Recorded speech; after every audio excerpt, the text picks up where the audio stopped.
बिहार विधानसभा चुनाव के नतीजों ने सारे समीकरण बदल दिए। बिहार में असदुद्दीन ओवैसी की पार्टी एआईएमआईएम को महागठबंधन ने धुतकारा, साथ लेने तक से मना कर दिया। अब उसी एआईएमआईएम ने सीमांचल में 5 सीटें जीतकर अपना दम दिखा दिया है और यही दम असदुद्दीन ओवैसी की पार्टी उत्तर प्रदेश में दिखाने का प्लान बना रही है। एआईएमआईएम के यूपी अध्यक्ष हैं शौकत अली। यूपी विधानसभा चुनाव में 200 सीटों पर अपने उम्मीदवार उतारने की बात कहकर अखिलेश यादव का सिरदर्द उन्होंने बढ़ा दिया है, क्योंकि उत्तर प्रदेश में जिस पिच पर अखिलेश यादव उतरकर बैटिंग करेंगे और ठीक उसी पिच पर एआईएमआईएम भी उतरने का प्लान बना रही है।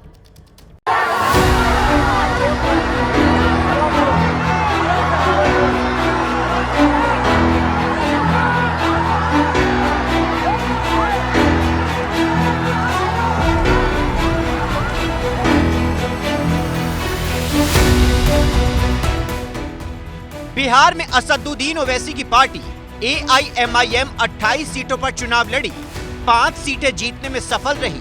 यही है ओवैसी का बिहार में रिपोर्ट कार्ड। सीटें भले ही 5 हैं, लेकिन इस जीत से ओवैसी ने एक साथ कई मैसेज दिए हैं। मैसेज ये है कि ओवैसी अब बंगाल और यूपी विधानसभा चुनाव में पूरे आत्मविश्वास के साथ उतरेंगे। 2020 के मुकाबले बिहार में एआईएमआईएम का वोट प्रतिशत 1.85% बढ़ा है, जो पार्टी कार्यकर्ताओं में जोश भर चुका है। ओवैसी अब मैसेज दे रही हैं कि एआईएमआईएम को कोई भी पार्टी कम ना आके। बिहार में 5 सीटों पर जीत हासिल करने के बाद असदुद्दीन ओवैसी की पार्टी एआईएमआईएम की नजर 2027 में होने वाले उत्तर प्रदेश विधानसभा चुनाव पर है, जिसको लेकर एआईएमआईएम के अंदर सुगबुगाहट शुरू हो गई है। ओवैसी भी कह रहे हैं कि यूपी में पार्टी पूरी तैयारी के साथ चुनाव मैदान में उतरेगी। इस सुगबुगाहट को जन्म दिया है यूपी एआईएमआईएम अध्यक्ष शौकत अली की एक्स पोस्ट में। शौकत अली ने लिखा है, कांग्रेस एक डूबता जहाज है, जो भी इस पर बैठा उसका डूबना तय है। अखिलेश यादव को 2027 में इससे सावधान रहने की जरूरत है।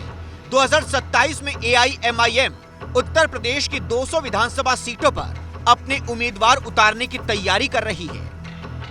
यूपी विधानसभा चुनाव में अभी समय है, लेकिन अभी से एआईएमआईएम ने यूपी में 200 सीटों पर दम दिखाने का प्रण लिया है। साथ ही साथ अखिलेश यादव को इशारों में बहुत कुछ समझा दिया है। शौकत अली की इन लाइनों का तो यही मतलब लगता है कि कांग्रेस और अखिलेश यूपी में एक साथ लड़े तो समाजवादी पार्टी को नुकसान होगा। अखिलेश यादव अगर कांग्रेस से सावधान हो जाए तो समाजवादी पार्टी का ही फायदा है। कांग्रेस डूबता हुआ जहाज है, यानी आगे कांग्रेस का प्रदर्शन और खराब होगा। सीमांचल में एआईएमआईएम ने जीत का जो पावर पंच लगाया है, उसी पावर पंच में ओवैसी को यूपी में जीत की चमक दिख रही है। ये बिहार की जनता का फैसला है, उसको बड़ी इज्जत की निगाहों से हमको कबूल करना है। और अगर नीतीश कुमार को हम मुबारकबाद भी देते हैं, और अगर वो वाकई में सीमांचल और बिहार का सही विकास करना चाह रहे तो हम कंस्ट्रक्टिव कोऑपरेशन करेंगे, ताकि सीमांचल में खास तौर से इंसाफ हो सके। सीमांचल की 5 सीटें जीतने के बाद ओवैसी ने कई टीवी इंटरव्यू में यूपी की तरफ इशारा किया। कहा, उत्तर प्रदेश में एआईएमआईएम पूरी तैयारी के साथ मैदान में उतरेगी। उन सीटों पर उतरेंगे जहां जीत की संभावना ज्यादा होगी। यूपी में खेल शुरू हो चुका है, हम ज्यादा से ज्यादा सीटें जीतने की कोशिश करेंगे। ओवैसी ने ये बात यूं ही नहीं कही। दरअसल उनके आत्मविश्वास के पीछे यूपी की मुस्लिम बाहुल्य सीट और मुस्लिमों की संख्या है, जहां ओवैसी को जीत की चमक दिख रही है। उत्तर प्रदेश में 31 विधानसभा सीटों पर 25% से ज्यादा मुस्लिम आबादी है। 23 जिले ऐसे हैं जहां 20% से ज्यादा मुस्लिम हैं। मुस्लिमों की आबादी यहाँ हार जीत में बड़ा फैक्टर है। अशफाक उल्लाह खां साहब को मानने वाले, एपीजे कलाम साहब को मानने वाले और देश के बहुजन सिद्धांत को मानने वाले मुसलमानों को अच्छे से पता है कि उनका हितैषी कौन है और उनका भीतरघाटी क्या है। यूपी में एआईएमआईएम का फोकस दलित मुस्लिम गठजोड़ पर होगा, जो आने वाले चुनाव में बड़ा फैक्टर साबित हो सकता है।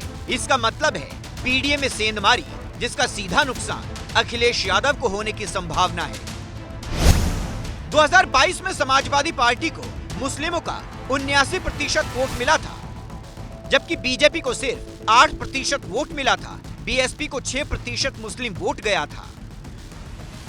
पिछली बार भी उनकी 5 सीटें थी और इस बार भी उनकी 5 सीटें आई हैं।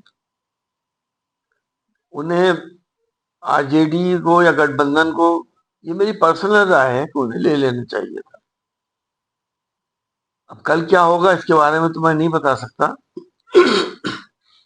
लेकिन उनकी वजह से कितनी सीटें गठबंधन की हारी हैं वो भी मालूम होना चाहिए। उत्तर प्रदेश में अखिलेश यादव पीडीए दांव के सहारे 2027 को साधने की कोशिश में जुटे हैं। इसी को असदुद्दीन ओवैसी भी अपनी ताकत मानते हैं। ओवैसी दलितों और मुस्लिमों की राजनीति करते हैं। ऐसे में अगर ओवैसी दलित और मुस्लिम वोट में सेंधमारी करने में सफल रहे तो अखिलेश की मुश्किल जरूर बढ़ेगी।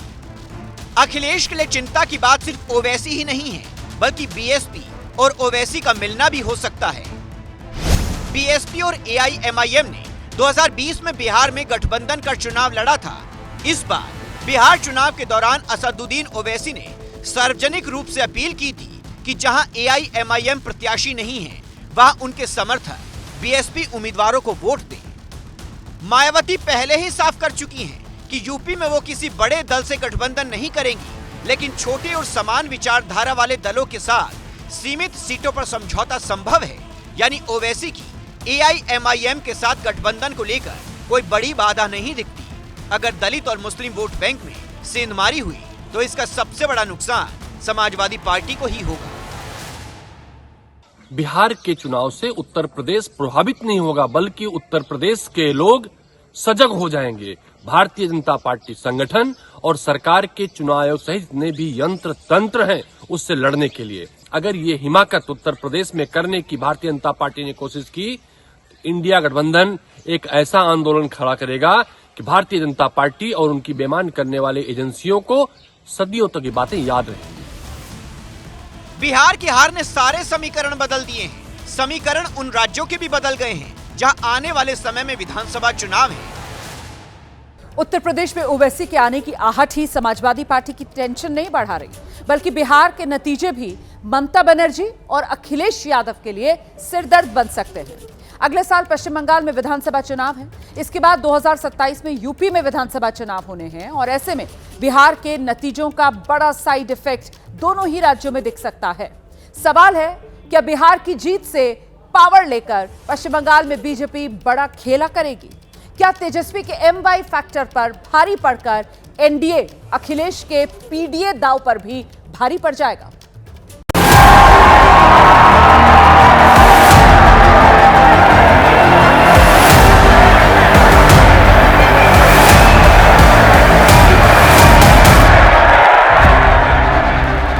बिहार चुनाव में एनडीए को मिली बम्पर जीत का क्या पश्चिम बंगाल में साइड इफेक्ट दिखेगा? बिहार चुनाव में एनडीए को मिली बम्पर जीत का क्या यूपी विधानसभा चुनाव में साइड इफेक्ट दिखेगा? पश्चिम बंगाल में साल 2026 में विधानसभा चुनाव है, उत्तर प्रदेश में साल 2027 में विधानसभा चुनाव है। इसमें कोई शक नहीं कि बिहार में एनडीए को मिली इस बड़ी जीत ने विपक्ष के लिए टेंशन पैदा कर दी है। एक तरफ महागठबंधन अभी हार के कारण ही ढूंढ रहा है, दूसरी तरफ एनडीए को मिली इस बड़ी जीत के बाद अब ममता बनर्जी और अखिलेश यादव के लिए एक बड़ा सिरदर्द बन सकती है।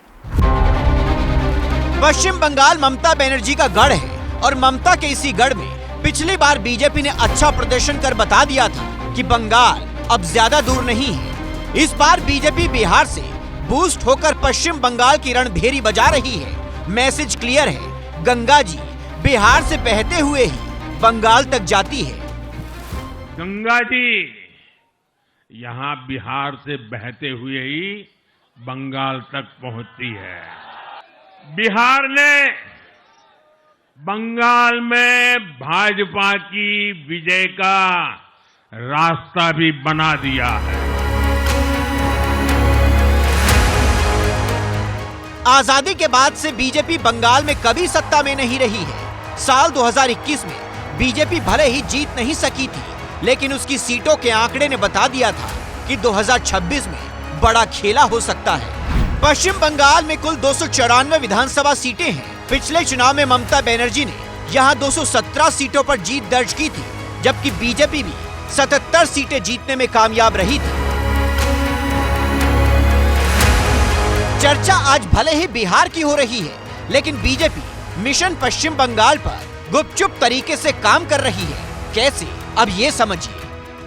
बीजेपी ने समीक भट्टाचार्य को पश्चिम बंगाल बीजेपी का नया अध्यक्ष बनाया है। इसी साल फरवरी में पार्टी ने 1000 से ज्यादा मंडल अध्यक्षों की नियुक्ति की, जो संगठन को ग्रास रूट स्तर पर मजबूत करने का पहला कदम है। पार्टी बूथ समितियों का गठन या पुनर्गठन कर रही है। 25,000 से ज्यादा बूथों पर टीएमसी से आगे रहने वाले क्षेत्रों पर विशेष फोकस है, जहां बूथ एजेंटों को मजबूत किया जा रहा है। आरएसएस के सहयोग से बड़े स्तर पर हिंदू एकता रैलियां निकालने का प्लान भी बीजेपी बना रही है। जो एनडीए की एकता और एकजुटता की यह जीत है, और यह जीत का संदेश बहुत दूर तक है। बीजेपी ने 2026 विधानसभा चुनाव को ध्यान में रखते हुए नारा दिया है, हिंदू हिंदू भाई भाई 2026 बीजेपी आई। इस नारे के पीछे रणनीति साफ है, राज्य में हिंदू वोटों का ध्रुवीकरण करना, खासकर उन 5% हिंदू मतदाताओं को साधना जो अब तक ममता बनर्जी के साथ थे, जिसकी बागडोर खुद शुभेंदु अधिकारी के हाथों में है।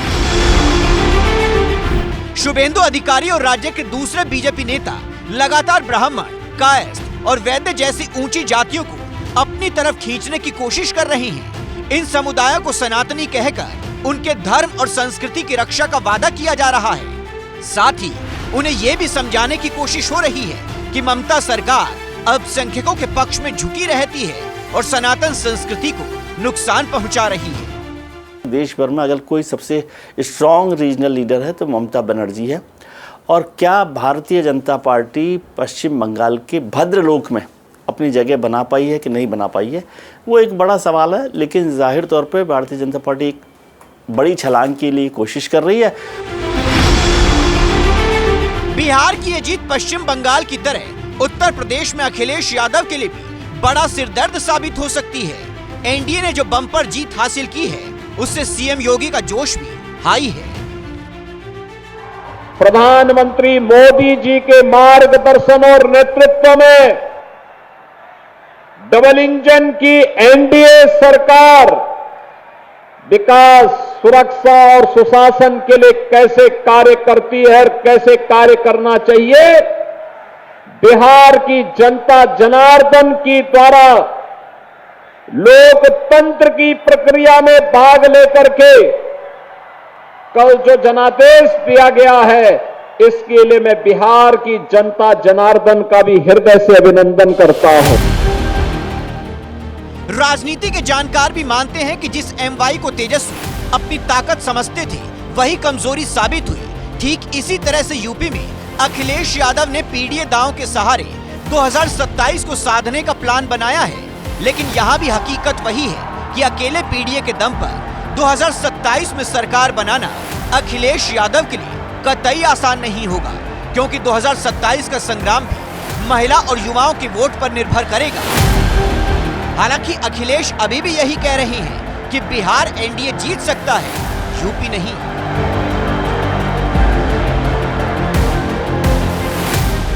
यूपी की जीत अलग जीत है, बिहार की जीत अलग जीत है।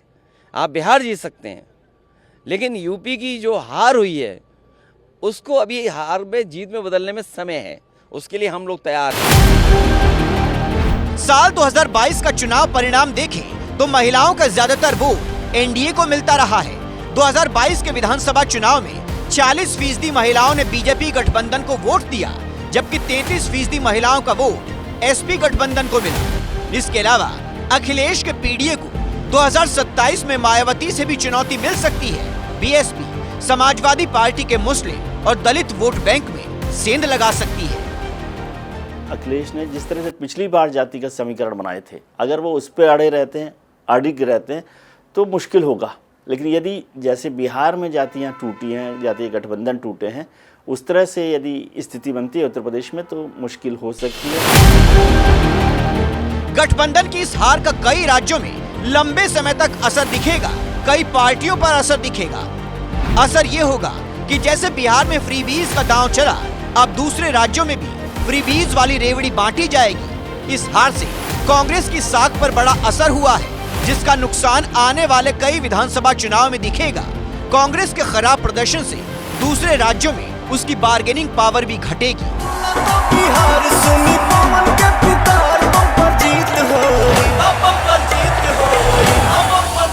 बिहार में एनडीए की बम्पर जीत उसके हौसले को बढ़ा रही है, लेकिन विपक्ष के लिए मुश्किलें खड़ी भी कर रही है, खासकर ममता बनर्जी और अखिलेश यादव के लिए, जहां 2026 और 2027 में विधानसभा चुनाव है।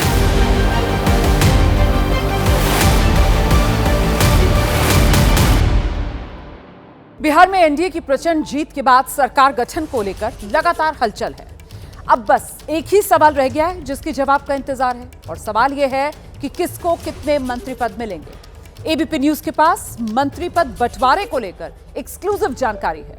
सरकार गठन को लेकर बीजेपी और जेडीयू के बीच पहले दौर की बातचीत पूरी हुई है। इस बातचीत के बाद एक फॉर्मूला तैयार किया गया है, जिसके तहत आपको बता दें हम किस तरीके से मंत्री पद का बंटवारा किया जाएगा, इस रिपोर्ट में समझिए।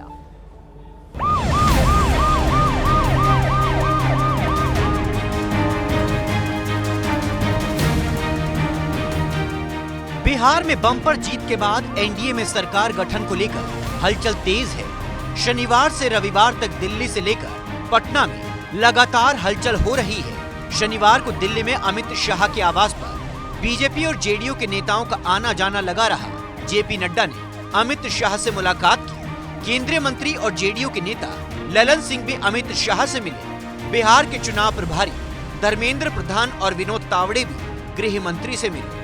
दिल्ली में हलचल हो रही है तो पटना में भी नीतीश कुमार का आवास मेल मिलाप का केंद्र बना हुआ है। नीतीश के घर डिप्टी सीएम विजय कुमार सिन्हा पहुंचे।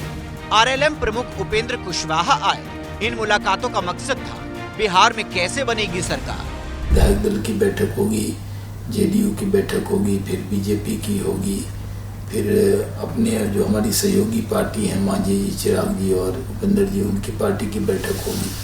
उसके बाद फिर एनडीए की बैठक होगी, उसमें नेता चुना जाएगा, फिर वो नेता शपथ लेगा। स्वाभाविक रूप से जब नया चुनाव हुआ है तो फिर से नई सरकार के गठन की औपचारिकता पूरी की जाएगी। तो औपचारिकता पूरी की जाएगी, इसके लिए आपको थोड़ा इंतजार करना पड़ेगा। सरकार बनाने को लेकर प्रक्रिया जल्द पूरी होने का दावा किया जा रहा है।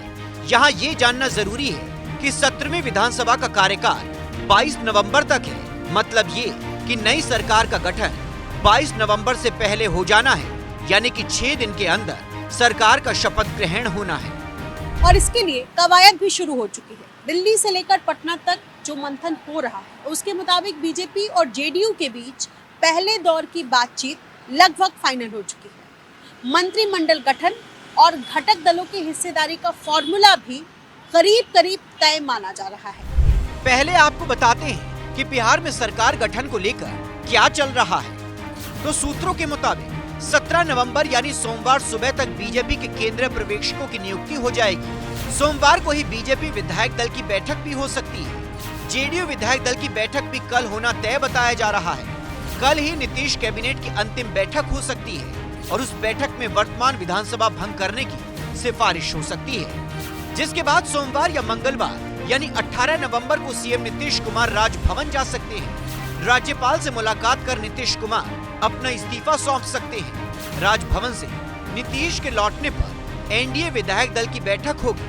मुख्यमंत्री आवास पर होने वाली बैठक में नीतीश को एनडीए विधायक दल का नेता चुना जाएगा। उसके बाद नीतीश कुमार एक बार फिर राजभवन जाएंगे और सरकार गठन का दावा पेश करेंगे। अब बात आती है कि नई सरकार में किसके दल को कितने मंत्री पद मिलेंगे, तो इसका भी खाका लगभग तैयार है। सूत्रों की माने तो जो फॉर्मूला बना है उसके मुताबिक 6 विधायक पर 1 मंत्री पद मिलेगा। इसका मतलब ये कि बीजेपी को 89 सीट मिली तो उसे 15 मंत्री पद मिल सकते हैं। जेडीयू को 85 सीट मिली यानी कि उसे 14 मंत्री पद मिल सकते हैं। चिराग की पार्टी एलजेपीआर को 19 सीट मिली तो उसे 3 मंत्री पद मिल सकते हैं। जीतन राम मांझी की पार्टी हमको 5 सीट और उपेंद्र कुशवाहा की पार्टी आरएलएम को 4 सीट मिली तो उन्हें शायद 1-1 मंत्री पद मिल जाए।